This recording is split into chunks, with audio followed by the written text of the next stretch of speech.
My Guru Padma used to mention that actually Rupa Goswami is the leader of all Rupa Nuga Vaishnavas. But he mentioned that the process we follow is Rag Anuga. And that means anyone who serves Krishna in Vrindavan has to be serving by the mode, which is called Rag Bhakti. Rag means the deep emotional feeling in the heart, which makes Krishna feel in a relationship of a lover or a son or a friend. And it sort of bypasses the Aishwarya or the opulence or the majesty of Bhagavan in lieu of the depth of love that takes place in those relationships. So everyone who is in Braj, they follow Rag. It means the feeling in their heart. But particularly the feeling in the heart of Rupa Goswami is called a Manjari Bhav or Palidasi Bhav. And that is a very unique category within the service to Krishna in Vrindavan. So the true meaning of those being Rupa Nuga are those who follow Rupa Goswami's instructions that he was given by Mahaprabhu in this world, but who also aspire to follow Sri Rupa Manjari in Braj in the spiritual world. Very famous bhajan that many of our acharyas in the time of their leaving this world, they'll sing, Sri Rupa Manjari Pada, Shei Mora Sampada, Shei Mor Bhajana Pujana. It means that my whole life I've spent doing all of my spiritual practice and all of my worship only to obtain the lotus feet of Sri Rupa Manjari, who will help me in the service of Srimati Radharani to serve Krishna. Understand? So there's many deeper things to this idea because actually we serve under our own Guru, Dev, who becomes a Sakhi there in Braj. But I'm not explaining all these things right now. But the point is that the position of Rupa Goswami in our sampradaya, in our line, is very, very prominent. So tomorrow is the disappearance day along with Guridas Pandit and Srila Govinda Das, who wrote very famous bhajans like Bhaja Hure Mana, etc. So that's coming up. And then it's on the Thursday, the 27th, is going to be Baladev Purnima. And also on that day is Raksha Bandhan. Raksha Bandhan is on that day, usually brothers and sisters or family members will tie a Rakhi. Just like at the end of the fire sacrifices, everybody remember who was there, how they tied a string around your wrist, which is a binding in a relationship around that particular thing. So Rakhi Bandhan or Raksha Bandhan is that ceremony, and that will happen also on Baladev Purnim. Not everyone does, but it's there. It's also the end of fasting from green leafy vegetables. Big round of applause. But it is the beginning of fasting from yogurt on that time. So then there'll be 1 month of fasting for yogurt before we get to fasting for milk. So those are the upcoming festivals, of course. Krishna Janmashtami is actually on the 4th of September this year. So that's coming up it's going to be a Friday, the 4th of September. Obviously, there's fasting till midnight, and then, of course, Ekadasi preparations only. Everyone has to be mindful of their health as well, though. So I don't want any devotees who have any health considerations to do something which will be adverse to your health in an attempt to try to follow these vrats. The essence of the vrat is a heart situation. It's not just an external manifestation of following a vrat. If you're capable to fast until midnight and everything with no harmful effects or ill effects to your health, then no problem at all. But if there is something, then do what's necessary to keep your health intact and become absorbed in hearing and chanting. Every time there's Ekadasi or any of these days, that's what we should be doing. We should become absorbed in hearing and chanting. The essence of any of the vratas, vrata means the vows we take on these special days, is based around hearing and chanting and becoming absorbed. That's the essence of the vrat. Absorption is the essence of the vrat, not the physical manifestation. The physical manifestation should be a helpmate to becoming absorbed. All right. Before we get started on today's topic also, I did want to thank all the devotees who did come to the Bhakti Intensive and those who came by heart and were well wishes, but somehow or another could not come. I just want to thank everyone. The Bhakti Intensive, although we've been doing this for many, many years now, was really, really, it seems like it gets better each year. And where we lacked the participation of our regulars, because there were many things. Yes, that's true. So where we lacked, we lacked the participation of our regulars because some just could not make it because of various circumstances and so forth and so on. But of course, they were there, and we dedicated it, of course, to our Induleka Didi. So it was extremely special, and by that dedication, just so many amazing phenomena happened in terms of the atmosphere, the environment, the nature of the classes themselves, and the fact that also, whereas I was mentioning that we did not, some of our regulars could not make it, so many new people did come. So again, the participation balance was as it usually is in the Bhakti Intensive. We'll look at some considerations next year. I mean, I do like Massanutten for its logistics and everything, but some devotees are mentioning they would like to go back to South Florida as well. My only concern there has been the expense and so forth for going to South Florida. There's a number of things. One is devotees have to get both an airline ticket, then you have to rent a car, so forth. So if that's not difficult and somehow or another, by the time we're ready to do the next intensive, that's the general consensus. We'll look at that. All right, I don't want to go over time today because it's Ekadasi. I would like to have some more absorption in hearing and chanting as well. So we will begin our topic, which was that there is no other shelter but God. And basically, this was a semi-review of the Bhakti Intensive with a practical application. When I was preaching in Africa, in Ghana in particular, I saw an Ndinkra symbol, which is called Jinyami. The Jinyami, many people have seen it. You know, it's a popular symbol, but the symbol really, literally means, transferred into Shanti language, nothing but God. Some will say except God or nothing but God. So it's a complete encapsulation, just like the Omkara in our own tradition. It's a complete encapsulation that really there is nothing in existence but God. We went over how in the Chatur Shloke, the essence of the main scripture that we follow, which is Srimad Bhagavatam, pointed out these four main verses, which were spoken to Lord Brahma in the beginning of the creation, as the evidence for this fact that there is nothing but God. So it's not only a philosophical idea, but it's a reality. So I wanted to synthesize those two things today. How we're not just looking at it based on the Chatur Shloki, I'll recite the verse in a minute here, but the practical manifestation of that is that the psychology, not only in the mind of devotees, but in the mind of every single person in the world, is that there is nothing but God. There is not a second reality. So just to go through the verses, the first verse starts in the second canto Srimad Bhagavatam in the 9th chapter, and it is verse 33. There are some prerequisite verses to that which explain the setup of getting to this point where Krishna will tell Brahma this important verse. Aham eva shameva agri nanyat sata satparam pascharaham yaraistacha yovashisheta shoshmi aham. The word aham is mentioned 3 times in this verse. In Vedic cosmology, anytime something is mentioned 3 times, it means it's of super importance, right? It means it gives emphasis to a point. So by saying aham 3 times in this verse, Krishna who's speaking himself, the same Krishna who spoke Bhagavad Gita is directly himself speaking to the original creator, Brahma, who engineers this creation. He's telling him the absolute truth. One is that before, aham evasham evagri, means before this creation was manifested, I was already existing. And Jiva Goswami Pad has mentioned that the word aham means I, but in the case of Krishna, it means I, meaning Krishna himself, his associates, his abode, his Shaktis, headed by Srimati Radharani, the entire spiritual world. You understand? So the word I here, or aham, doesn't mean just Krishna alone. And he gave a analogy.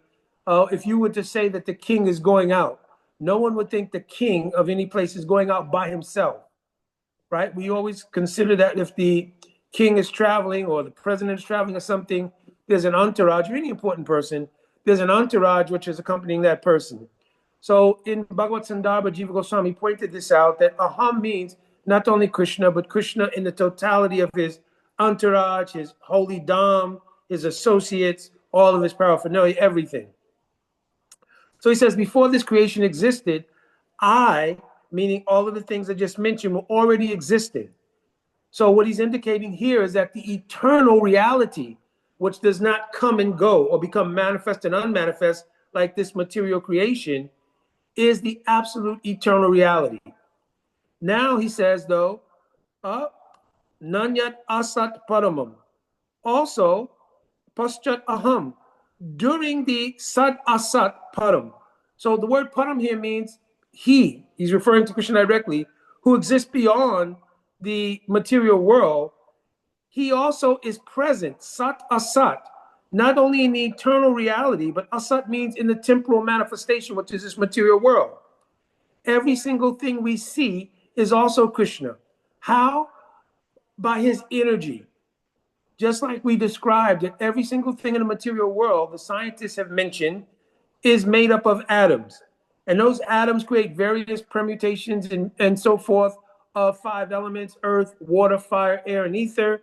But the smallest or the most minute observable thing in the world is the atom. And in the Brahma Samhita, it's mentioned there, Andantra Paramanu Chayantra Staham. Krishna himself is the power in every atom. I mentioned while we were at the intensive that when scientists describe atoms in terms of protons, neutrons, electrons, they're just having observed something and given a nomenclature or name to it. It was there before they got there and will be there after they're gone. So actually, Krishna is saying he himself is the energy that's in the atom. So if everything is simply the various combinations and permutations of atoms, that means everything actually is God himself. There is nothing that's not God. But how to understand that it's simultaneously God, but it's also God as his own individual personal reality, that will come in the 3rd verse. But the first thing is that we have to see that everything is God either directly in the spiritual context or by his energy within the material world. Even we ourselves, Mamam Vamso, Jiva Loke, Jiva Bhuta Sanatan, we're also an energy of Krishna called the Jiva Shakti. We're not independent. We're an energy of God. That is called the Jiva Shakti. That Jiva Shakti has a nature which is called Tatashta Swabhav. The word Tatashta means a borderline. Like if there was a borderline between water and land, that line of demarcation that separates them is called the Tata. The word sta in Sanskrit means to be situated. So the very intrinsic nature of the Jiva Shakti, means the energy of God called Jiva, is that it is marginal in nature. That means it has the ability to be influenced by either spiritual reality or by the material energy.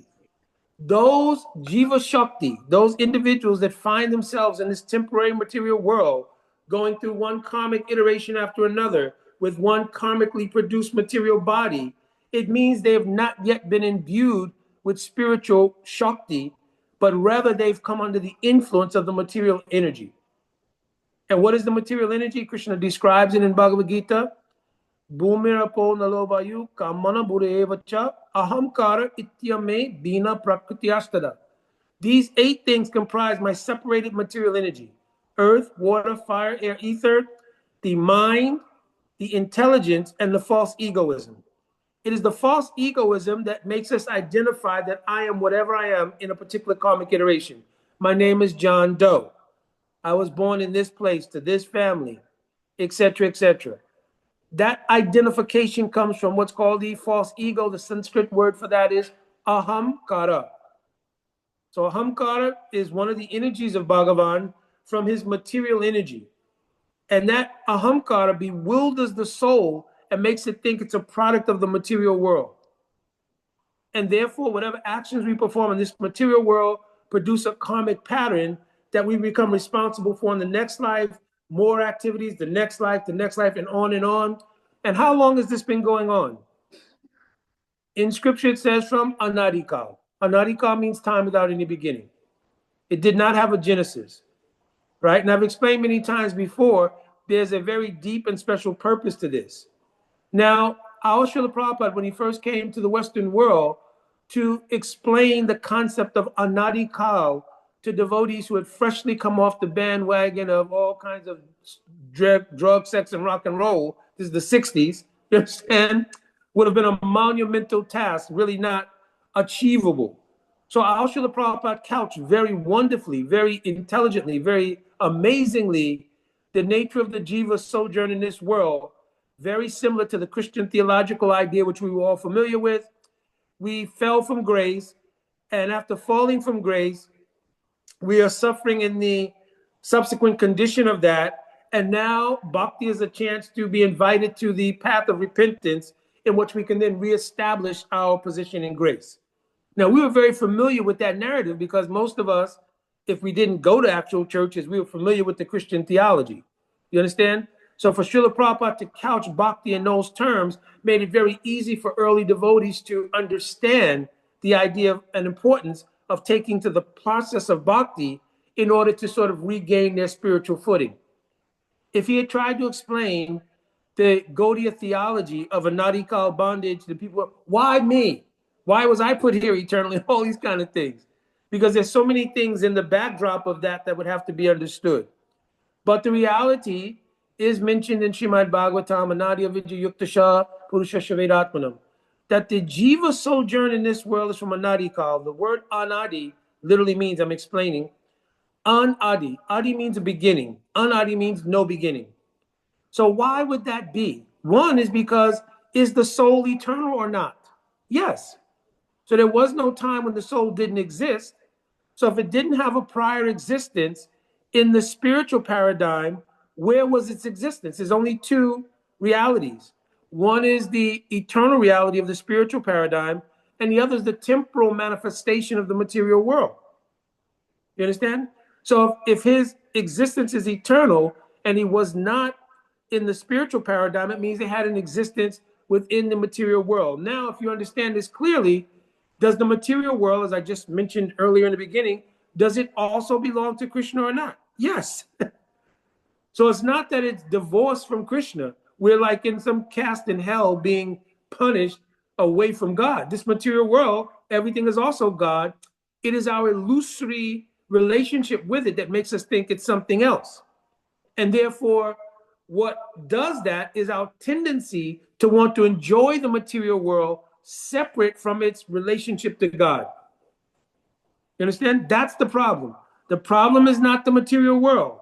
The problem is not also with us, the soul. The problem is the bad combination of the soul thinking, I have an independent posture to enjoy the material world void of its relationship to God.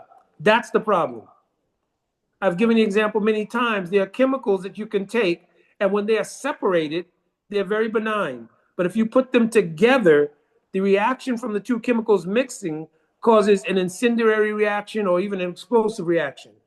So in the same way, when the souls mix with the material world under the conception of enjoying it independent of God, that's where misery comes from, that's where illusion comes from, etc., etc. But when the jiva realizes, oh, this world, Ishavashamidam Sarvam, it belongs to God, and postured themselves, I'm also belong to God, and uses the things in this world to serve God, then the very nature of the soul manifests itself. One of the three features of the soul is that it is ananda. It is already naturally happy. It certainly doesn't have any misery in it. I've often spoken from the Paramatma Sandarbha of Jiva Goswami. He mentions that the very nature of the soul is called dukkha pratiyogita. The word dukkha means misery. Pratiyogi means the exact opposite of it. So the soul is the exact opposite of misery or suffering. There is no misery in the soul. You understand? But that only is realized when the Atma gives up the idea, I'm independent from God. So that's this second line, Nanyat Sat Asat Param. Pascharaham Yaret Satsha Yovashisheta Shosmiyaham. After this temporary creation is dissolved, at the end of Brahma's day, there's a partial dissolution. At the end of Brahma's life, there's a complete dissolution temporarily. At that time, Krishna says, I also remain, because the spiritual world is eternal.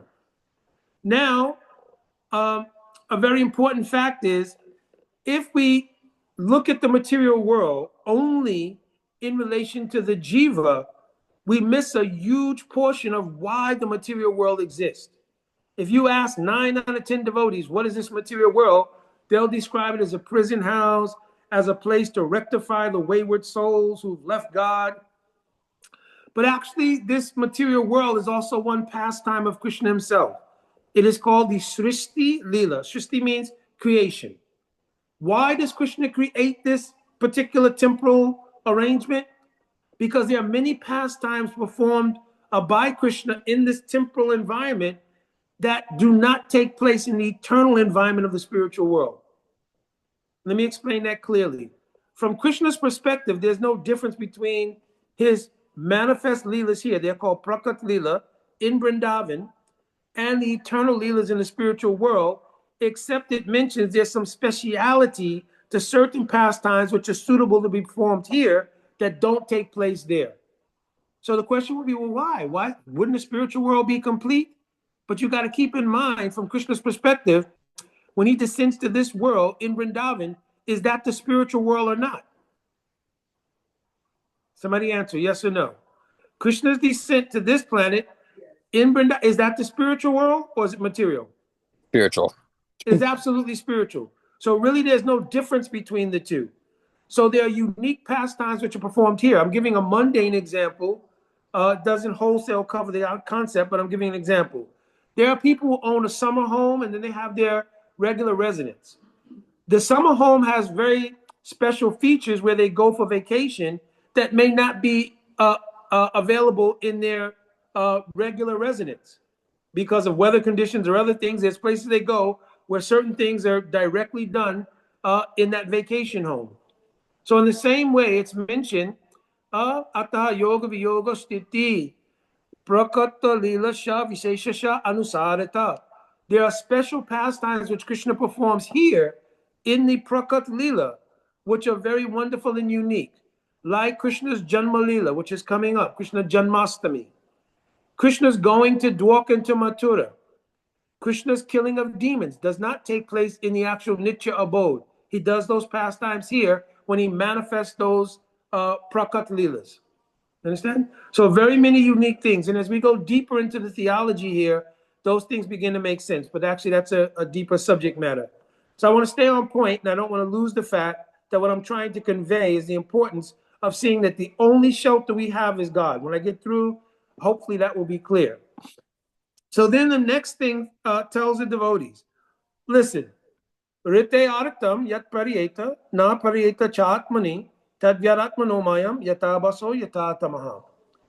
So first thing that Krishna then tells Brahma is, anyone who sees, the word rate means without.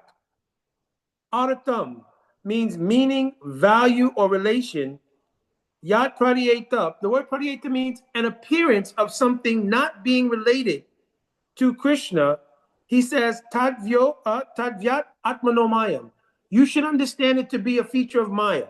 Maya has many meanings, but in this context, Maya means an illusion.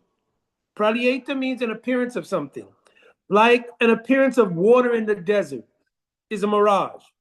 Similarly, the appearance of something being not connected to Krishna and having a value. That's why the word pratyeta is used twice. One is to say there's something that's of value or meaning in this world, right? It does have relationship to Krishna, or to think something just in general has no relation to Krishna. Both of those are appearances. So he describes what kind of appearance is this? Yata baso, yata tamaha. The word baso means like a shadow. Yata means light, baso means shadow. Yata, again, light, tamaha, darkness. Can you see a shadow when the room is dark? In order to see a shadow, you need light, because it's the light that reflects and makes the shadow come from the form. You understand? In a room that's dark, can you see a shadow? So he says, in a similar way, the idea of the pratyeta, the appearance of something not having meaning, relationship to Krishna, is like seeing a shadow in darkness. Another subtle meaning here is that the vision of a person who sees like that is an abas of reality, because the word abas means here also like a semblance of reality. So it's very similar to the word pratyeta, right? And tamaha means as a result of that, they become covered by ignorance, so they cannot see the truth. So before I go on, I just want to make sure, at least in these two verses, some understanding is there. Rete aratam, rete means without, meaning, value, or relationship, yat pratyeta, the appearance of that, or na pratyeta cha atmani, you don't see it related to me. You see something has a meaning or value, and you don't see that related to Krishna, tadvyat atmanomayam. It is directly a feature of the external energy of the Lord called Maya. And it's like seeing a shadow in darkness, or like a person who lives their lives in the shadow of reality, not in the actual reality. And therefore, their knowledge is in darkness. You understand? They don't have proper conception of reality. So that's like living in darkness, because sometimes we compare ignorance to darkness. Understand? So any questions before we go on? Just also, for some, just take these things in, take a deep breath, hold it in with the conception, take a deep breath. Over the course of time, these things sink into the heart, they become realizations. Understand? Hi, Gail. Thunder. Who? Somebody here? This is Prema. Okay, Prema, then Gail. Gail had it. Okay. Oh, okay. Oh, she had her hand up. She can go first. I didn't have my hand Okay, up. either one. Gail, go ahead. I mean, it's okay. He called on you. It's okay. Please go. Okay. Okay. Well, I was wondering what existed before the creation when Brahma was being spoken to by Lord Krishna. What was he witnessing or seeing if there was no creation yet? He's telling him that the spiritual world, the Nitya Aprakat Leela of Krishna, is always existing. So Brahma could see the spiritual world? No. Oh, yeah, he had. Remember, Okay. this is after Brahma's realization. But also Krishna is telling him. Mm-hmm. You understand? And he tells him at the end, Grihanam Garitam Mayam. Just practice according to what I'm telling you. Remember in the very first, before we started, he says, I'm going to tell you, Param Guyam Me. I'm telling you transcendental, highest kind of knowledge. And Sarahasya Angascha. By practicing bhakti, you'll realize what I'm telling you. So Brahma is not completely seen yet, but he's had darshan of Krishna. You understand? Mm-hmm. And Krishna is describing to him the Nitya abode. In the, in the eternal aprakat pastimes of Krishna, what are they called? Nitya Leela. Nitya Leela. What happens in the Nitya Leela?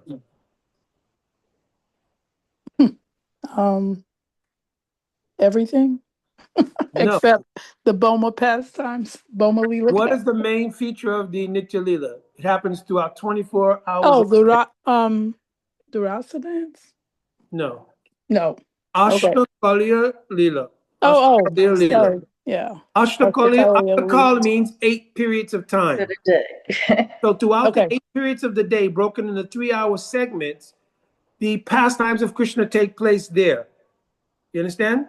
Mm-hmm. From Krishna's waking up in the morning, it's called Nisanta Leela, to taking out the cows, called Prata Leela, to Purvana Leela, morning activities. So throughout 8 periods of the day, various pastime takes place on an ongoing basis. It is called Ashtakalya Leela.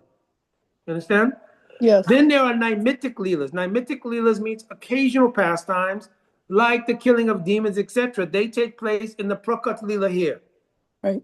So that Ashtakalya Leela is eternally existing, aprakat, beyond the purview of the material world.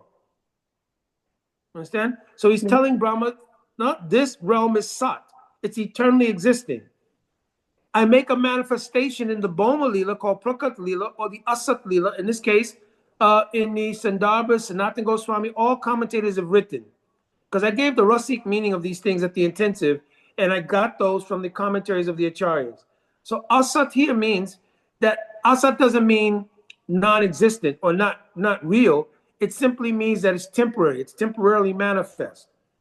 That's the Prakat Leela. And why does Krishna manifest Prakat Leela? I told earlier, for his own special purposes.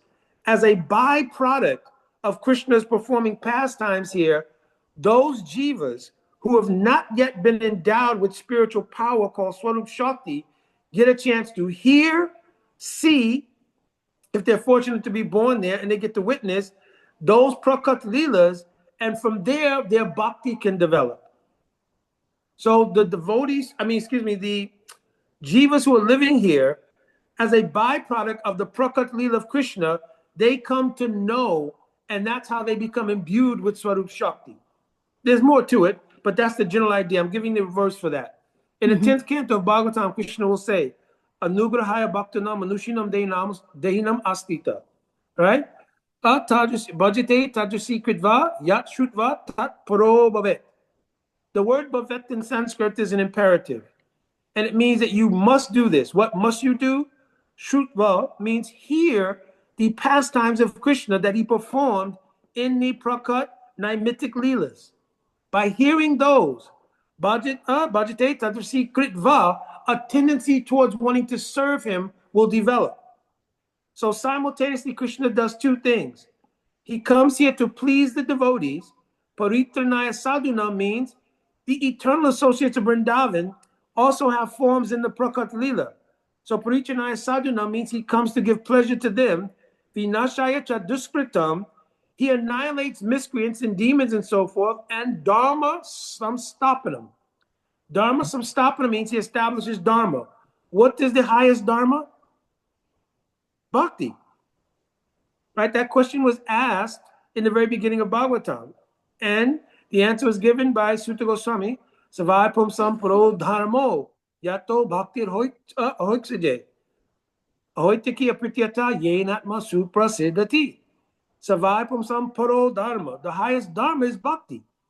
So Krishna establishes that when he comes in the Prakat Leela. And those jivas who are here, who are not endowed with Swarup Shakti, by hearing it, they begin the path of bhakti. They get faith, and from faith, sadhu sangha. From sadhu sangha, they learn the process of bhakti, bhajan. From practicing bhajan, all of the unwanted things of sinful life are removed. Their consciousness becomes steady. Then they develop a taste in the spiritual paradigm. From that taste comes a deep absorption in the spiritual reality. Then finally, the spiritual potency descends on their consciousness, crystallizes it with a spiritual identity, and they're more or less reborn, almost the concept in Christianity of being reborn. Understand? Yeah, thank you All very right. much. Gail? Hare Krishna Prabhu. Yeah, uh, um, referring to the analogy of the shadow seen, or you can't see the shadow in the darkness, right? And so that was an analogy for understanding that anything that you see as not being related to Krishna is trying to see a shadow in the darkness. Exactly. So, but my confusion was that you cannot actually see a shadow in the darkness. So that's exactly the point he's making. So that means there's nothing that's not related to Krishna. If you're trying to see that, it's like trying to see a shadow in darkness. That's the very point he's making. You understand? Krishna is making this point to Brahma, that if somebody is trying to see something not related to Krishna, it's like trying to see a shadow in darkness. Is that possible? Okay. So that's the point, that it's not possible. That's what I needed to hear. Yes. That is not possible. Exactly. Okay, great. And the other thing was, we say that the jiva, don't we say that it is an expansion of Mahapurusha? No, Jiva is a Shakti of Bhagavan. They come into this world via the glance of Mahavishnu, who is a Purusha avatar. But the Jiva themselves, the Atma, each individual Atma, is a manifestation of a Shakti of Krishna. It's called Jiva Shakti. Yeah. That Shakti has a marginal nature I mentioned earlier. Some of those Jiva Shakti are fully imbued with Swarup Shakti. They are called Nitya Siddha. Some are Anadi Bada, means they had no beginning in this world, but eventually they also, because intrinsic to their nature of being Das of Krishna, eventually they will also be endowed with Swarup Shakti. one of the leelas of Krishna is the pastime of making that happen. Yeah, but I'm referring to this because I think we've even said it in this class that the jivas, that are the conditioned souls of this world, they have their origin in um, Maha, Mahavishnu, or No, the jivas are an eternal reality. I mentioned that. I quoted. no, they're eternal. But Right. you know, I was hoping you would understand what I was referring to because it's something that we do here, and I thought we even said it in this class. You don't have any idea of what I'm talking about? Not, I mentioned, I'll try to be clear, then I got to move on to Virginia Nanda and everything. But listen, so the jivas are Shakti of Bhagavan that we've established. That Yeah. Shakti is eternal. Yeah. The creation is a temporal manifestation that goes and comes. When the temporal manifestation is being manifest, then the Jiva Shakti comes from the glance of Mahavishnu into the womb of Durga Devi in this world. The glance of Mahavishnu takes a sort of vitiated composition or a vikar, which is called Shambhu. That Shambhu is a form of Lord Shiva that meets with Durga Devi. So it represents the impregnation of the jivas in this world through the yoni of Durga Devi. It's not that that's the origin of the Jiva Shakti. That is the process of the what's called the Sarga, the creation. The Visarga is Brahma's engineering of the creation. He doesn't create everything. Mm-hmm. The elements of the creation, everything is done by Mahavishnu. You understand? Okay. Okay. All right, Thank I'll you. come back. All right, Virginia Nandan and Ganga. Yeah, Gurudev. I was just wondering, the Prakat Leela is performed in the material world, and but it's not performed in the Nitya Leela. Yeah, because there's some pastimes. I quoted the verse there before in Ujjain Mani. It's mentioned there that there are some pastimes which are very unique to the spiritual world, and there are pastimes which are unique to this world. So there it mentions Atta Samyog Yoga Shtiti Hari Lila Visheshasha Prakatasha Anusarita. Pastimes such as Krishna's birth, his killing of demons, his going to Mathura and Dwarka, these pastimes are manifest here in the Prakat Lila. They're called Naimitic Leelas of Krishna.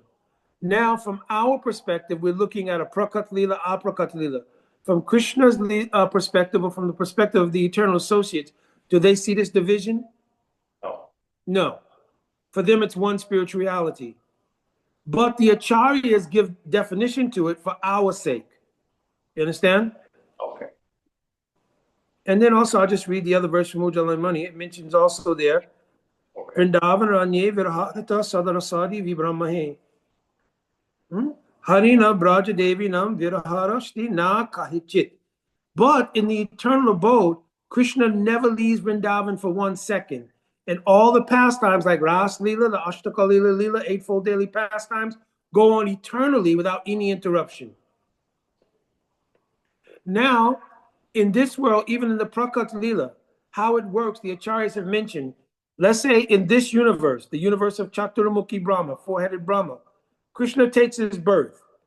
Immediately when Krishna takes his birth here, that same pastime happens in another universe within the material world. As soon as it happens there, it goes to the next one. How many universes are there? Unlimited. So those pastimes are cycling in an unlimited way from the birth pastime all the way to Mosala Leela, Krishna's ending his pastimes. Those Prakat Leelas are manifesting unlimitedly, rolling through the cycle of the universes unlimitedly. So it's not an ordinary thing also. During the temporary pralay, means temporary devastation at the end of Brahma's day, 640 billion, 340 million years is 1 day of Brahma. At that time, during the night, those pastimes are suspended. That's why it's mentioned Sat, Asat. So temporarily they're suspended. When Brahma's day comes about, they come back again. At the end of Brahma's life, same thing. Brahma's life is over, a new Brahma comes. Again, those Prakat Leelas begin to manifest in that cyclic way throughout all the universes. Understand? Dr. Diego? I have a question. For my basis. Mhm. My question, Hare Krishna. Does Arjun also do that in the universes? Do they do the Bhagavad Gita? Very, very wonderful. Yes. That, speaking of the Bhagavad Gita with Arjuna at the Battle of Kurukshetra, is a naimitic Leela. It means it takes place within the manifest pastimes, and every time it takes place, then the same thing. And Arjuna is an eternal associate. He's an eternal associate. So every Prakat Leela, he comes and performs those pastimes. Mhm. Now, another thing which is very amazing. Keep your hat on, all right? Don't let it fall off. Keep your hat on. Also, whenever Chaitanya Mahaprabhu comes and performs his pastimes, those eternal associates who were in Krishna Leela, many of them go into the Leela of Mahaprabhu. So Arjun, he goes into the Leela of Mahaprabhu as one of the sons of Bhavananda Roy, but he also is simultaneously in the body of Ramananda Roy, who is a very confidential associate of Chaitanya Mahaprabhu. And Arjun also has different features. He has one feature as a gopi, also called Arjuniya Gopi.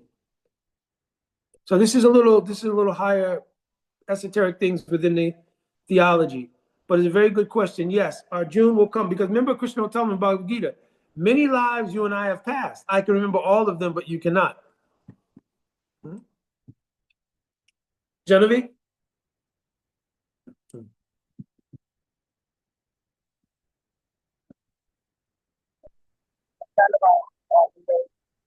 Just so I'm clear, you're saying so Krishna don't never leave Vrindavan, and because of the multiple universes and everything is a Jamuna, continuous cycle. your audio is not good, Jamuna. Yeah, I can hear you, but it's a little, try again. Can you hear me okay? I'm sorry, I'm at work. I can hear you. I'll repeat it if necessary. Go ahead. Okay, so you're saying that Krishna never leaves Vrindavan. Correct. Because he never leaves and there's multiple universes. Everything is a continuously flows. So it's like saying Krishna, he's there and then but he's not there because multiple things are still happening in other places. Yeah, so what happens is, let me repeat the question first. She's asking, since Krishna never leaves Vrindavan, in the Prakat Leela, when they're cycling through various things, how is that working more or less? Right? Is that the question? Yeah, how is that working? Because it's cycling through many different places. So the idea of Krishna never leaving Vrindavan is based in the Nitya Leela. That was the verse I just read from Ujjwala Mani. Now, okay. All right, I'm going to make an announcement pretty soon. One of our devotees, their child just came, right? So we'll mention that very shortly. So, but very quickly, shout out to Devananda Prabhu in Tulsa. He just had a son, Caleb, right? So we want to bless the family and everything. That, of course, that Caleb will grow up as a great devotee, and I'm very happy for everyone. Jai. Jai, Hari Bol. We were kind of waiting on this. And also Krishna Dev. Krishna Dev also, his daughter was born just recently also. So we definitely want to send a shout out to also Krishna Dev and Ebony on their second daughter. Hare Yes. Krishna. Yes. Jai Haribol. Hari Bol. All right. So in this way, Krishna never leaves Vrindavan in two ways. One is in the Nitya Leela. Secondly, even in the Prakat Leela, when Krishna purportedly goes to Mathura and to Dwarka, that's considered by theology to be an expansion of Krishna called Vasudeva. The original form of Krishna always stays in Vrindavan, but the appearance of his leaving takes place because his appearance of leaving creates a separation mood. The separation mood is a very big part of love itself. Like we have this saying in the material world, absence makes the heart grow fonder. So in the spiritual world, the reality of that is that separation nourishes the meeting of Radha and Krishna. So na vina vipalambena sambho pushni ashnute. The meeting of Radha and Krishna is nourished by the separation. That separation has many forms. When Krishna goes to Mathura and then on to Dwarka, it is called Sudura Pravas. Sudur Pravas means when a lover goes to a distant place for a long period of time and comes under the control of others. I'll give a mundane example here. It doesn't fully encapsulate, but it gives an idea. If any husband and wife are married and they're in the military here, what happens many times is that the husband or the wife may be deployed for even up to a year or sometimes 2 years to a particular place. So over that 2-year period, how much mood of separation grows between them? They're only communicating by letters, sometimes by phone call, sometimes by text or FaceTime or something else. You understand? So this distance creates a great deal of separation. So when he or she returns on a particular day and you meet them at the airport, what is that like? You understand? So that is one of the elements of Rasa. Rasa means how love flows between meeting and separation. You understand? So Krishna's expansion goes there, and Krishna has the idea, I'm a prince in Dwarka. That is called Vasudeva Krishna. It's a little more esoteric here, so I'm a little reluctant to speak on it, but actually from the point of view of Brijabasis, those who have the mood of being Brijabasis, they see that Krishna, though he's gone to Dwarka, he's only gone to Dwarka under the instructions of Narada Muni, that your so-called mother and father, Vasudeva and Devaki, were suffering, and Ugrasen has been in prison, and so many different things. So he feels obliged to go there. You understand? But while he's there, he also suffers great separation. He does not eat. He does not sleep well. He cries nightly, thinking about the Brijabasis. And the Brijabasis are always thinking about him. You understand? For instance, when Krishna wanted to marry Rukmini, Krishna wouldn't do it. He said he would not marry her. She sent a letter, said, I'll give up my life. When she sent a letter to Krishna saying she would give up her life, then messengers came back and told the Brijabasis what's happening. And the Brijabasis thought, even the Gopis thought, well, if this young girl will give up her life, right, because she loves Krishna that much, what kind of ill repute will come on Krishna's name that he did not oblige her? He's there as a so-called prince, but he would not accept her, and she gave up her life. So all of the Brijabasis sent back a message that, yes, you should marry her. This is why Krishna agrees to marry Rukmini. Understand? There are many deep esoteric things here. I don't want to get off track here. But Rupa Goswami writes one book, 2 books actually, called Vidagdha Madhav and Lalit Madhav. They're a combined poetry describing this phenomenon. And it describes there that the whole pastime in Dwarka is meant to prove the superiority of the parakiya, the unwedded love between Radha and Krishna in Vrindavan. That's the whole reason this pastime takes place. You understand? So these are more esoteric topics, and we'll get way off our subject matter if we get there, because I'm trying to get to the practicality from day-to-day life of thinking that Krishna is everything. Chandrika? Janavi, was that okay? Where'd you go? She may be still muted out. Oh, she might have dropped. All right, she'll probably come back on. Yeah, she might have dropped. Yeah, she might drop. Okay, Chandrika? Hari Haribo Mukunda Dandavats. Can you hear me? Yes. Okay, good. Okay, yes. So when you were speaking about how the jivas are created from Krishna's energy, which is the jiva Shakti. Can you explain how, whether or not that means that we are actually Krishna himself? Like, because we're created from Krishna's energy called the jiva Shakti, does that in turn mean that we are actually Krishna? Funny you should ask. Got a verse for you, which is the 3rd verse of the Shakti. Okay. Yatat Mahalini Bhutani Bhuteshu Chavatveshunu Pravishtani Apravishtani. This is an important line. Pravishtani Apravishtani Tatateshu Natveshwaham. Krishna is saying that even though I exist in everything, and everything is my Shakti, Pravishtani Apravishtani, I am not also directly in everything, only by my energy. Tatateshu Natveshwa Aham. I don't actually become everything in the fact that I lose my own identity.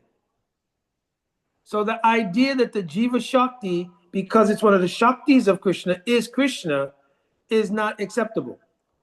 because you cannot say that a particle of sunshine is the sun. The genesis of that particle of sunshine is the sun. You understand? But you can't say that the particle is the sun. In the same way, Krishna's own eternal identity as being the origin of everything and having his own separate swarup or existence is always maintained. You understand? In other words, he's saying, though I'm manifesting it, and so now this third verse is actually the philosophy of Chaitanya Mahaprabhu called Achintya Bheda Bhed Tattva. And he's describing here what is called Shakti Parinamavad. It means Krishna is everything by the expansion of his energy. I gave the example at the intensive. If you walk into someone's house and see the decoration, and it's really amazing, you're experiencing the energetic manifestation of that person, correct? Correct. Is that person the paint on the wall, the wallpaper, the furniture? No. No. So the energetic presentation is what you're experiencing. Similarly, the whole creation, everything else is the energy of Krishna. And that energy of Krishna is transformed to become everything we see. So that's the meaning of Krishna is everything. Because all of the music as well. Somebody writes a piece of music, you listen to it, it's very amazing. That's an energetic presentation originated from that person. But the person hasn't become the notes and the sounds and so forth, so on. Right. Yeah, so it's that way. So this third verse expresses that while Krishna manifests in everything, and he gives the example, because he gives a simile for everything Krishna is giving to Brahma. So he says, Yata Mahatani Bhutani. Mahat Bhuta means the 5 basic elements, or the Mahat Tattva, which is the 24 elements. They keep their identity like earth, water, fire, air, and ether is the basic composition of everything we see material. Am I correct? Yes. Trees, cars, chairs, phone, everything is made of earth, water, fire, and ether in some combination. But does that mean there is no more earth, water, fire, and ether? It's become all these things? No. So that analogy is given right at the beginning. He says, Mahatani Bhutani. Yata means like. Yata Mahatani Bhutani. Bhuteshu Chavateshwanu. Just like the elements, earth, water, fire, and ether enter into everything, at the same time they do not. Their identities are maintained separately. Okay. I see. How you going? Virginia Nandanganga? Yes. You mentioned Narada Muni in Gora Lila. How does Narada Muni appear? He is Srivas in the Panchatattva. Oh, Jack, thank you. Srivas in the Panchatattva is Narada Muni. Okay. Thank you so Also in much. Vrindavan, Narada Muni is Madhu Mangal. He also has a form as Narada Gopi. He also has a form as Vaikuntha Nard. Oh my goodness. He has what is called Narada Muni is unique because he's a manifestation of the principle of bhakti. He manifests from the heart of Brahma like that. So he has several swarups to serve Krishna. Madhu Mangal in Braj, Nardiya Gopi, Srivas in Goa Lila, and Vaikuntha Nard. Thank you. Thank you for that. All right, the last thing. So the last verse in the chapter shloka, he mentions, Etavareva jigyasham, tattva jigyashana atmanaha, anvayad vyatarekabhyam yatsyat savatra savada. So he mentions here, he says, listen, Etavareva means up to this. Up to this means the realization there is nothing but God. Then in that realization, the pinnacle of that realization is the love between the personal form of God, Krishna, and his Shakti Radhika. That is the pinnacle of all realizations. But etavareva jigyasam, every soul who is sincere. So in Sanskrit language also, tattva jigyasuna. So gyanasun would be a word. When you see jigyasuna, it's a special thing in Sanskrit language that gives the idea of doubling down on the intent of a word, for lack of a better explanation. So jigyasuna atmana means the combination of jigyana means intense search by any person who's sincere to find this. That can only come, first of all, by a devotee. So jigyasuna atmanaha means that person who has the double down intensity of the search for the truth up to the point of Krishna praying. You understand? That's the real indication here. How do we know this? What's the context that would make this true? That when Krishna spoke to Brahma, he said, Param Guya Me, I'm going to tell you the most confidential thing. The most confidential thing is not that there's a material world and we're the souls different from it. That's not the most confidential knowledge. The most confidential knowledge is the love between Radha and Krishna. That's the most confidential thing. You understand? So Paramam Guya Me, when Krishna tells Brahma this, he said, I'm going to explain to you about this transcendental love between Radha and Krishna. That's what he's explaining. So Etavareva means up to the point of understanding that is what should be inquired about by whom? Tattva. A person wants to understand that reality. Jigyasuna Atmanahan. I'm explaining this word. Jigyasuna means a person who has deep intensity to find it. That means they have lobe or greed or deep devotion. So it really refers to devotees. How will they find it? Anviyad Vyatareka Byam Yatshat Savatra Savada. The last two lines that I explained at the intensive mean absorption. This becomes practical when you're able to think under every circumstance at all times, there is nothing but God. And it's the times when that becomes difficult, when we're going through some problems, some pain, we're going through some challenges. That's when it becomes difficult to think that, but that's the time when we have to be jigyasuna atmana, deeply devoted to being absorbed. There is nothing but God, and we're searching for God up to the highest point of Radhadasan. You understand? That's the practical application of the Chatushloki, which is what I want to get across today. It's not just a philosophical idea, it is the reality. There is nothing else. And sometimes devotees will get into the idea that my material world problems and things are something I have to work out, and then I'll practice bhakti as my religion. This is not a religion. This is life. It's reality. So there is no separation. If you see there's a separation between my material existence and spiritual existence, we're back to the first verse. Yata baso yata tamaha. It's like seeing a shadow in darkness. It's illusory.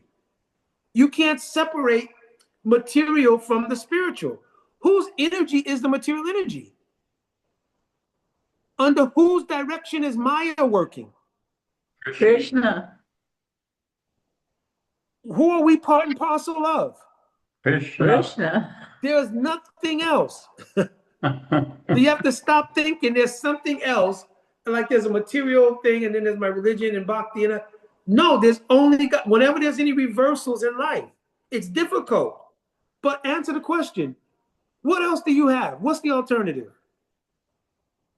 I found out I lost my job. My lover left me. This thing, that thing. What's the alternative? It could be Sade and ice cream, or it could be there's nothing but God. That person wasn't meant for me. Understand? I'm cracking jokes in the middle here, but you understand? So we have to have that mindset because that's real, and there's no way around that reality. So if we feel intense pain or intense suffering due to any reversals in the material world, you understand? What else can you take shelter of?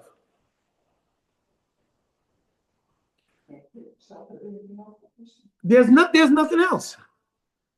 You understand? It just doesn't dismiss prudence. If you lost a job, you can look for another job. If a relationship did not work out, you can assess what was the problems, this and that, and so forth and so on. But ultimately, the backdrop of everything is going to be, this was not meant for me. Krishna did not mean for this relationship to be the one that was best for me for some reason or another.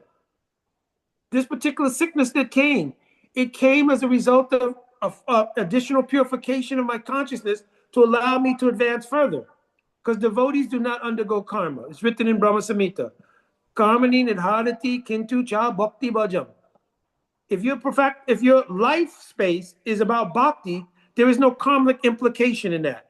But when you act independent of God, you are still under the laws of karma. This is why Saranagati is such an important thing. This is why we take shelter of the process. Because once you take shelter of the process, this is the meaning of Savadama Parityaja Mamekam Saranam Braja. Aham Tom Savapapipyo Mokshishami Mahasucha. But once you surrender, I'm taking that responsibility now. You understand? Now, if you act contrary to the principles of bhakti, that's no longer surrendered. So now you're re-involving yourself in karma. But basically, when you take to the process, I've given the example before, it's like unplugging a fan. So though the residue karma from what you were doing previously is still there, but the fan blades begin to slow down more and more and more because they don't have any power. When your activities become permeated by devotion, even in the very beginning, this is not something that happens only in the advanced stage. In the beginning, I'm surrendering to you, Krishna. Following the angas of Saranagati, what is favorable, what is unfavorable, we avoid it.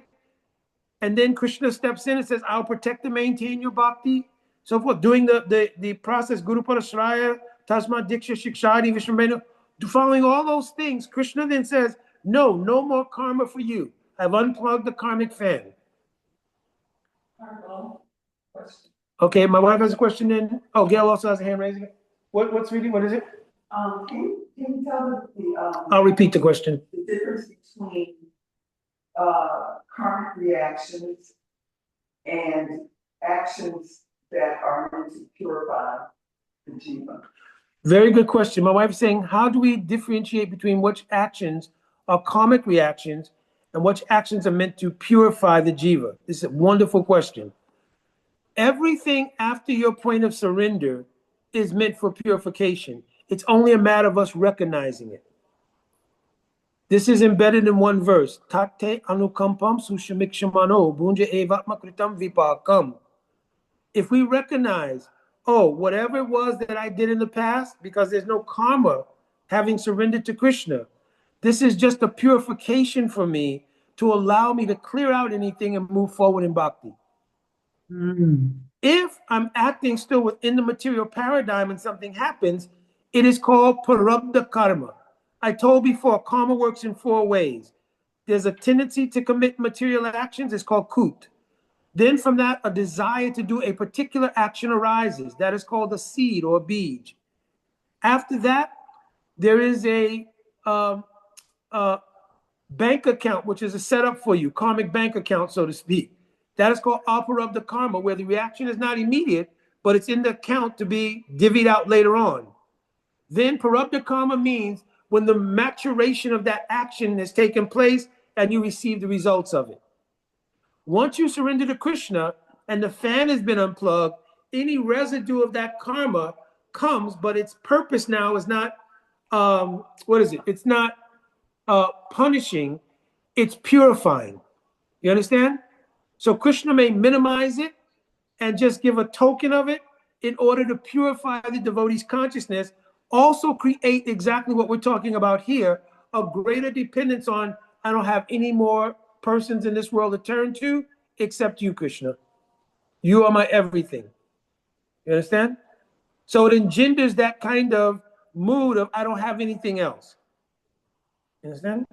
So that's the difference between the sort of retribution karma, so to speak, which is self-inflicted, or purification that's coming from having been surrendered in bhakti. All right, Gail? Hi, Krishna Prabhu. Yeah, I have a question, but just to follow up on this answer, you mentioned that there's 4 different manifestations of karma. So which one of them was when one, bija is when you have the desire to perform an action. And then there's when you actually execute. Right. So which of the 4 categories was the execution of the desire? So kut is the first thing. Kut means a tendency. It means when we don't have a shelter, a spiritual shelter, the influence of the material energy continue to come. And when they continue to come, they give rise to the habit of acting outside the domain of what's favorable to bhakti, or even the idea of independence from bhakti. Then a bij, a particular desire rises in the heart. And then the whole sequence of that is mentioned in Bhagavad Gita. Dhyayato vishayam pumsam sangasteshu prajayate, etc. It says contemplating that desire, gradually it comes to the level of execution. I go ahead and do that particular thing. Now, after I do the thing, the deed is done. The reaction may not be immediate. Sometimes it is, a lot of times it is not. It becomes what's called aparabdha, not yet manifest. Then at some point, I'm doing something one day, that karmic bill becomes due, and that action that was performed gives its result in maturation. That's called parabdha karma. Therefore, I got sick, I stubbed my toe, I lost my job, whatever it might be, that karmic reaction takes place. Okay. Now, So, just one thing. Now, remember, we're not isolating one incident. If you're living a life still under the karmic influence of material energy, then that's a continuum of activities which are lined up in an account waiting to be manifest. So it's not one thing. It becomes a series, like seeds have been planted for unlimited things. You understand? no. Okay. So we don't have a single desire. I want chocolate ice cream. That's not the only thing that comes in your mind every day. There's unlimited thoughts that flow through the mind each day. They're like unlimited seeds.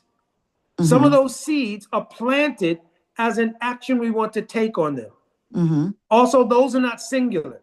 I want to do this, I want to do that, and gradually those seeds come to fruition when we take action on them. The karmic reaction to that is not immediate. So you have a stockpile of actions that you've taken which haven't come to fruition karmically yet. Understand? Yeah. Yes. Yeah. All right. So therefore, the acting on a desire, that's part of bija. Yes. That's the mature fruit of the, like when you plant the seed, gradually it manifests a fruit. Okay, and would you say that another word for kuta is propensity? You know, I haven't. Yep, no harm. Great synonym. Okay, so back to my original, the question that I wanted to ask originally was, you know, as we were saying, there's Krishna is the backdrop for everything, right? Is everything. And he is everything. Right. So, you know, we were given different examples of, you know, maybe I lost a relationship, I lost my job. So many things could happen in our life. So how do we avoid not taking responsibility for the things that happen in our life, since everything happens by Krishna's sanction? No, that's misword. I say everything is Krishna. So one of Krishna's features is the law of karma, correct? Yes. So the law of karma becomes now a personal implication as well. Krishna is the backdrop in that he's the originator of the law. Like in the society, laws are passed in the society. Those laws are the backdrop for everyone, manifest from the passing of that law that has to be abided by everyone. But now it's up to the individual whether they abide by that law or not, and the consequence of not abiding is built into the law. You understand? So Krishna is the originator of the law of karma. Okay, so there's everything. In that way. Okay. Thank you, Prabhu. All right. All right, Prem, I'm coming in a second. My wife has a question. So can she go first? I'm asking you, but if I don't, she may kick me out.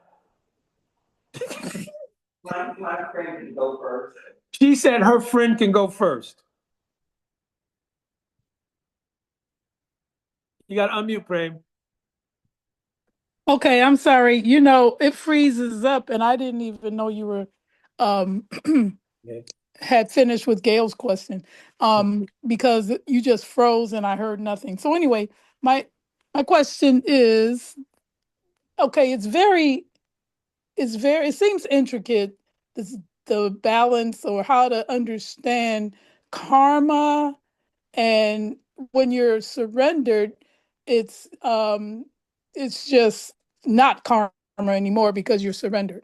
But we know that different terms have connotations according to time, place, circumstances, who's using them. Like devotee could mean someone who chants and someone who comes to the temple, or someone who reads the the Shastras and favors Lord Krishna and the devotees. But devotee also means pure devotee. So when you say surrender, if we're surrender, we're not getting karma, then I think you might have been touching on it in Gail's explanation. That means that to the point that we're still operating as not totally surrendered, we're going to get karma.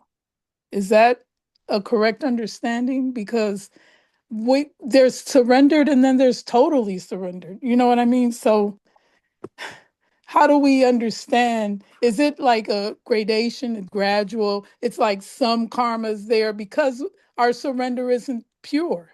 Should we understand it like that? Yeah, one thing is that the nature of surrender is in our purview a practical thing which has been laid out by the acharyas. So the acharyas say it starts with a desire. I want to surrender to Krishna. I want to give up my propensity to be the proprietor, the doer, etc. within relation to the material world, and I want to establish my dasatva, means my real identity as being the das of Krishna. That process is called surrender. So the first thing is the desire. The second thing that happens is acting on that. The action takes two forms. Anukuyasha sankalpa, pratikuyasha vibhajanam. Accepting what is favorable and avoiding what is unfavorable. The practical manifestation of those two principles is laid out by Rupa Goswami. Guru padasraya tata diksha shikshari vishwambena guru seva sadhu vatmanu vatmanam. Surrendering to Guru, who's the agency of Bhagavan in this world, the agency of Krishna in this world, accepting Diksha, because Diksha is really what is called initiation per se. Harinam is also initiation, but it's beyond initiation because Harinam is independent of any rules, regulations, etc., etc. They're favorable things for chanting, but it's not bound like the Diksha mantras are.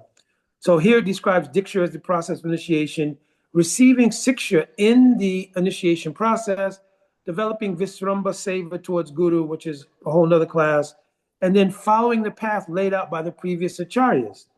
Then there are 64 angas of bhakti, which are then spoken on by Rupa Goswami after those initial stages, which are, after being surrendered, one tries to practice.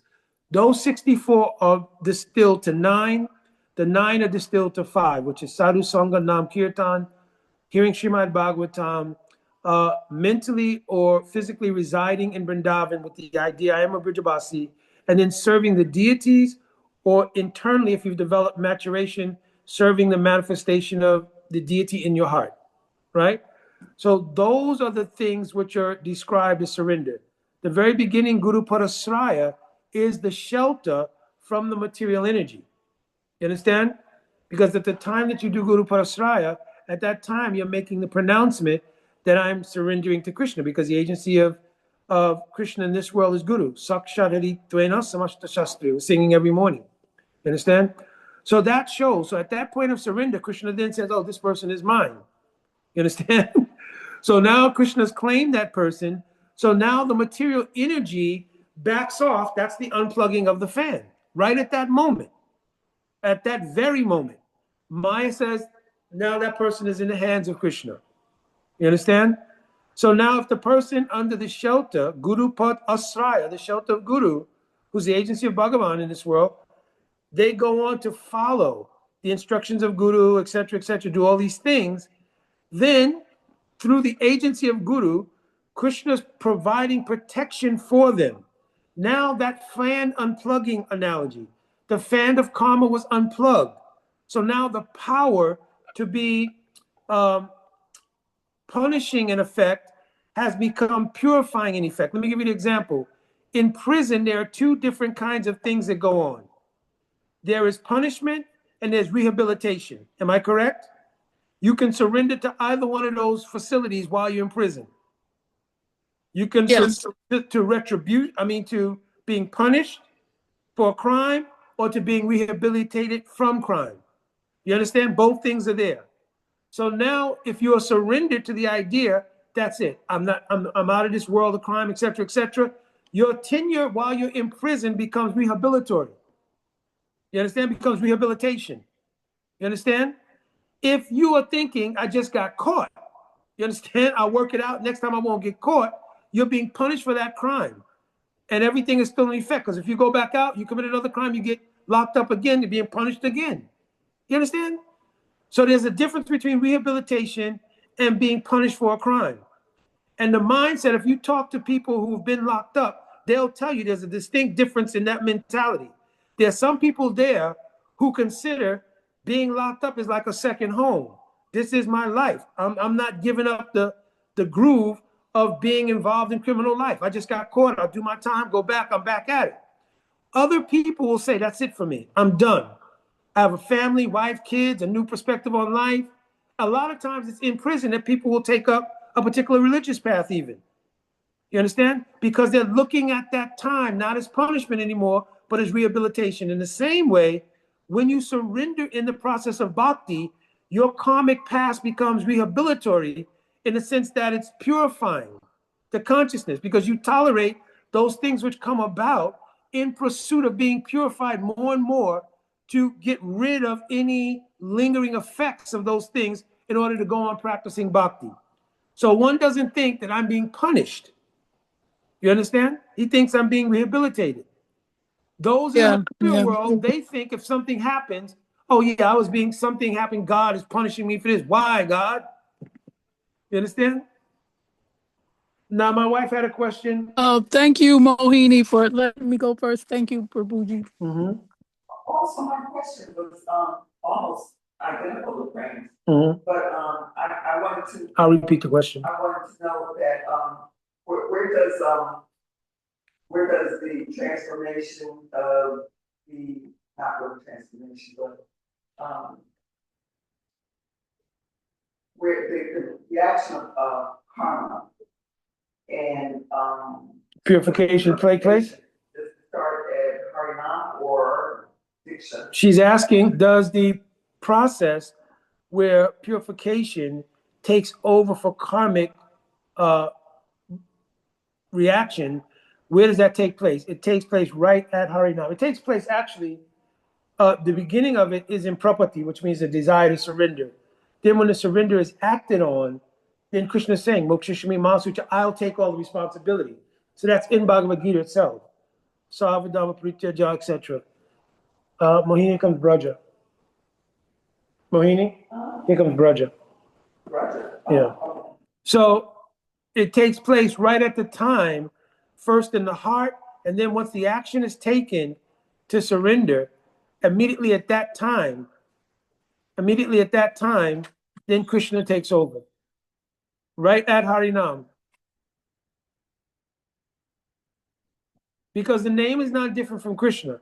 So once you accept the name of Krishna in Parampara, Krishna then becomes connected to that devotee in their dasita towards Krishna, and immediately Krishna says, Mokshishami Mahasucha, I'm taking all of this karma away, and everything from here forward is purificatory in nature. All right, we have about 5 minutes that is left.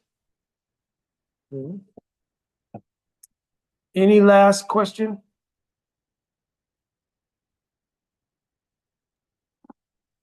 You say that, your wife was speaking about when certain things take place, this karmic reaction, and it's eliminated at Bhajan? It's eliminated at the time of taking Harinam. As soon as there's Guru Padasraya, then immediately the karmic fan is unplugged. Immediately. Guru Deva said like that.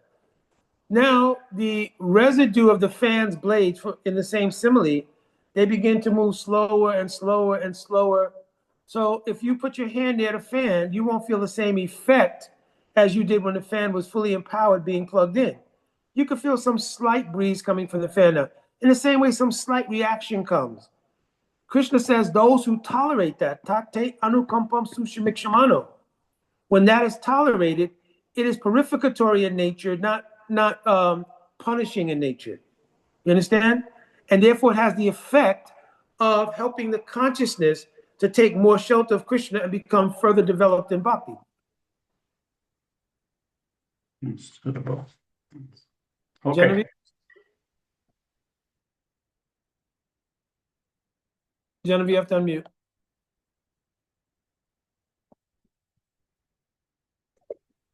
One last question. Can you just touch on Radha Dasya? I know before we say our ultimate goal is to reach praying, but then during the intensive, you brought up Radha Dasya, and that was my first time hearing that. So can you just keep on that just a little for me? Yes. So she's asking the question that the goal of bhakti is done in incremental stages. In the beginning of practice, the first goal that's aspired for is called nishta. I want to become steady in the practice of bhakti. Then the ultimate goal of our practice is called bhav.